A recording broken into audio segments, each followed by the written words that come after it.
I'm going to show you how to make high volume giant fashion bows, this sweet little double bow, and also show you how to tie a sash bow and a flat knot. These bows are so easy to make and they really don't require very many supplies. This is horsehair braid. I'll teach you all about it, and it's kind of the secret ingredient for very professional looking bows. Horsehair braid is springy and it adds an unexpected volume and stature to the fabric that we're working with. It comes in all different stiffnesses and widths, even all different colors. Here is this plain wedding gown, and we're going to play with the back of it and add a few different bow styles to it. As I make the bows, I'll walk you through my design choices and explain your options.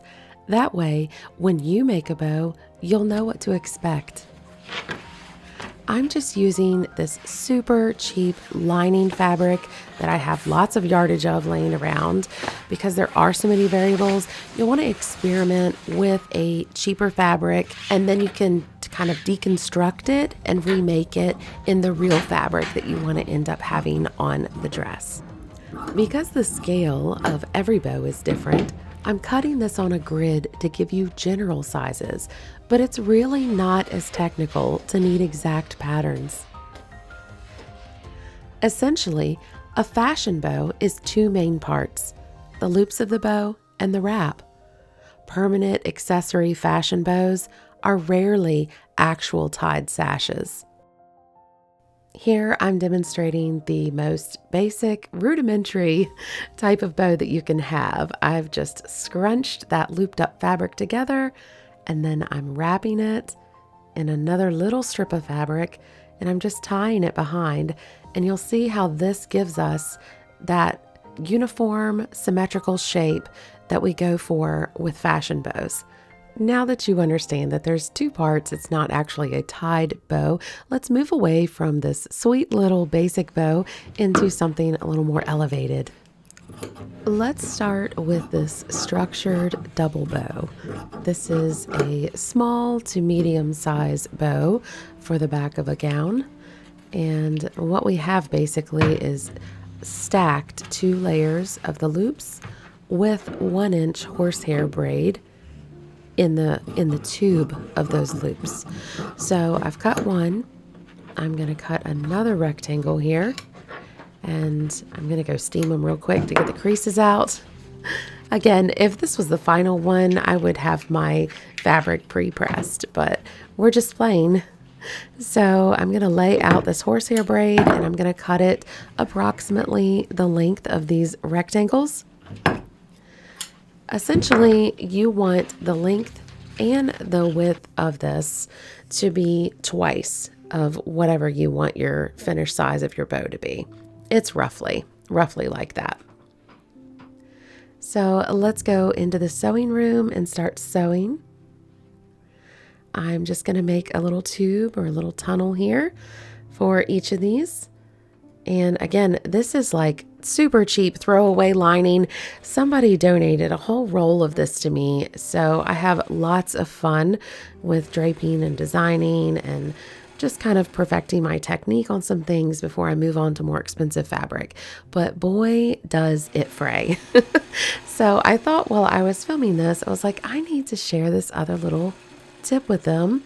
If you have badly fraying fabric that is natural fibers or rayon and you cannot just quickly heat seal it, there's a little trick that you can do without having to go over to your serger or switch to a multifunction machine and do a zigzag on the edge.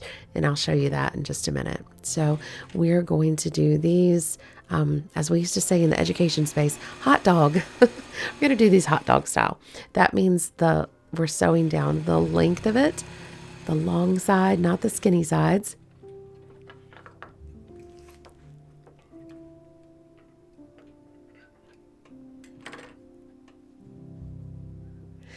Now what I'm going to do is I'm going to lift my foot and do a little bit of free motion stitching.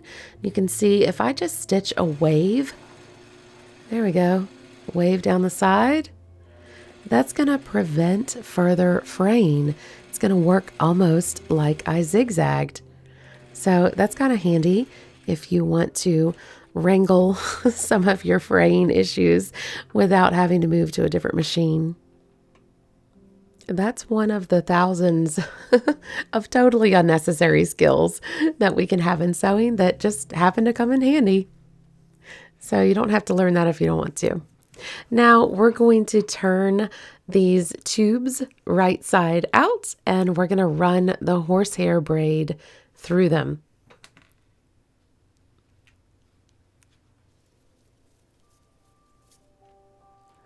Finally, we're going to press them flat and we're going to do one more tube, and this is going to be for the wrapping piece.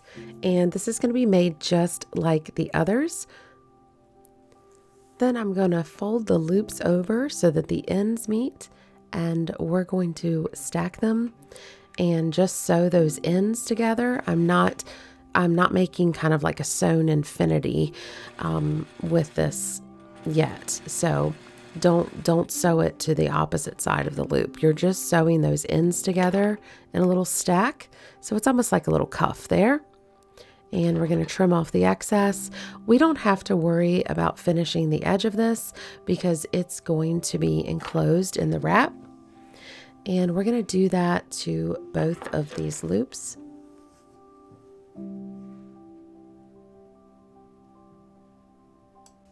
Now let's stack them together and see what we have. Remember, one of those rectangles was longer than the other. I made them the same kind of height, so that's why they stack the same height. And here's how you would do it if you wanted the center of the bow to be flat and not scrunched. Okay, so you would stack them like that. Now, if you want it scrunched, you can just kind of play around with it. Would you scrunch both of them? Would you only scrunch the top one? You get to kind of make those decisions. A lot of times when I'm making these decisions in my bridal sewing salon, I make sure that the bride has her dress on, and I'll literally bring it out and let her look at it different ways and decide how she wants it. Brides can be very particular, so your client might be as well. You might as well not get ahead of yourself. Just let her see and make her choices. So I decided for this, I was going to scrunch that topmost bow. So I'm just going to squeeze it together and run it through the machine. Then after that, I'm just going to hand sew the bow together. And then we have another decision to make about the wrap. The width and the thickness of the wrap often vary, and sometimes you can even tie a little knot to put that in the center. Kind of reminds you of a little rosette or something like that. It's a little extra texture if you want.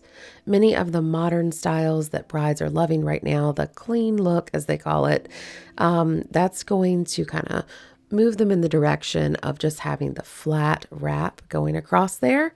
That's definitely what we see most commonly.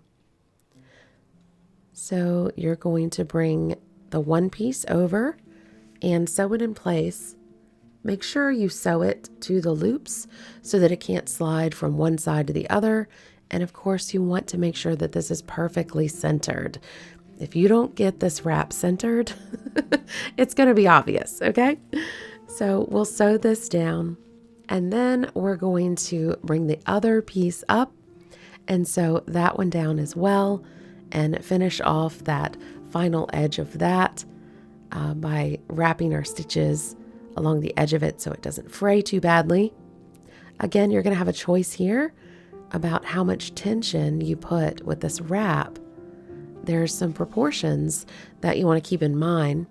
The final width of the loops of the bow plus the size of the wrap, it all needs to make sense together. So just keep looking at it and keep thinking about that as you're sewing the bow. A lot of times, these little decisions, we tend to overlook them. And then at the end of the project, we're like, I don't like this bow. What did I do wrong? And it's usually one of these little proportional design decisions that you need to make. And didn't she turn out sweet? I really like that bow. It's one of my favorites that I made for this video. Now let's go back to the cutting table. And this time we're going to start working on that larger fashion bow. The one that I chose to give an example of, and I'm gesturing here with the scissors this is actually how I visualize the size. I just draw it out with the scissors with my mind. Sorry if that seems weird, but maybe you do that too. Let me know in the comments if you do. But the way that I decided to do this larger fashion bow is asymmetrical. And we see a lot of these right now. We just got finished up with New York Bridal Fashion Week, and we saw bows everywhere. That's what made me realize that, whoa, I need to do a bow tutorial and I need to show several different kinds because these are going to be super, super hot. They're on the runway now, but they're not going to be in stores big time until next year.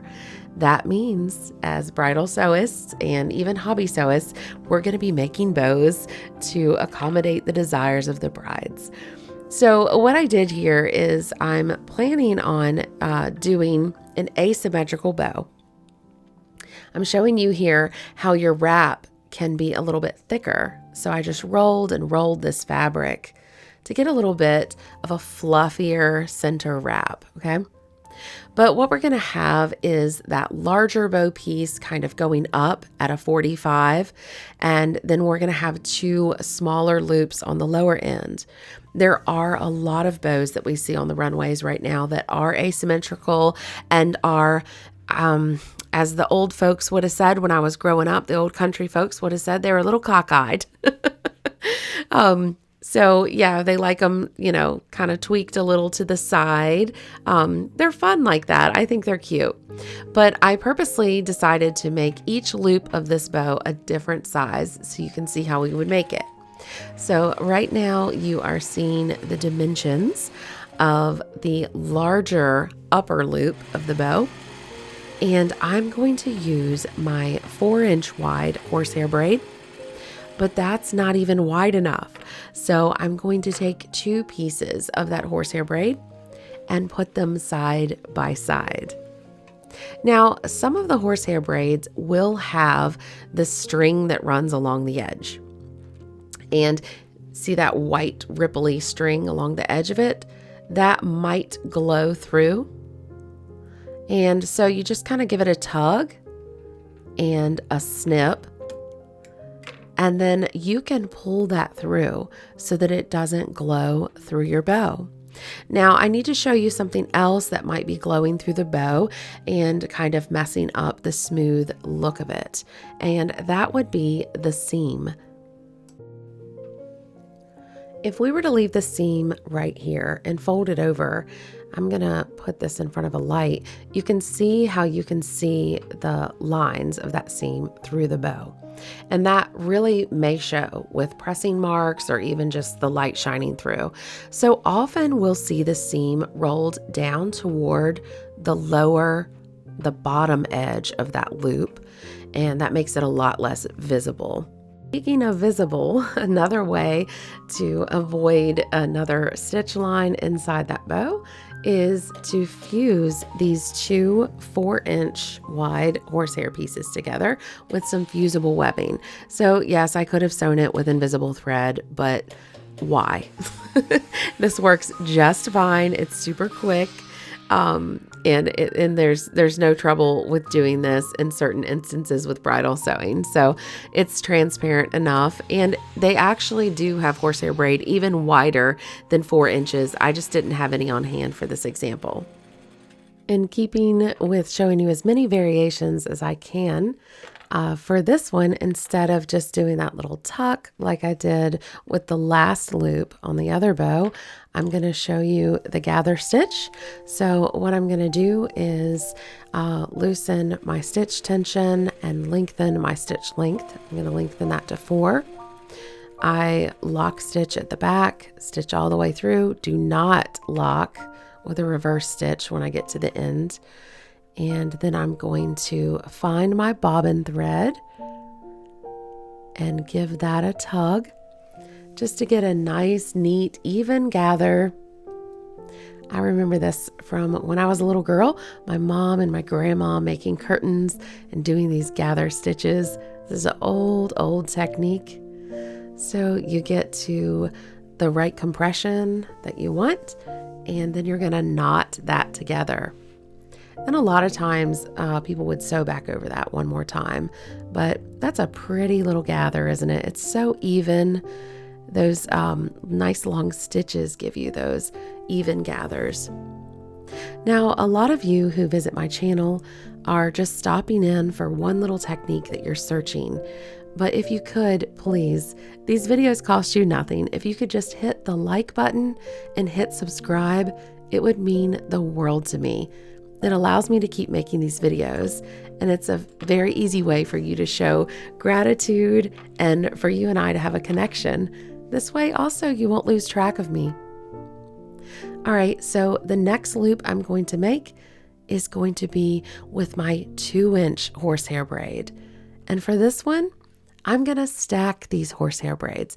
So I showed you in the last one how we can do a horsehair braid side by side to make it wider.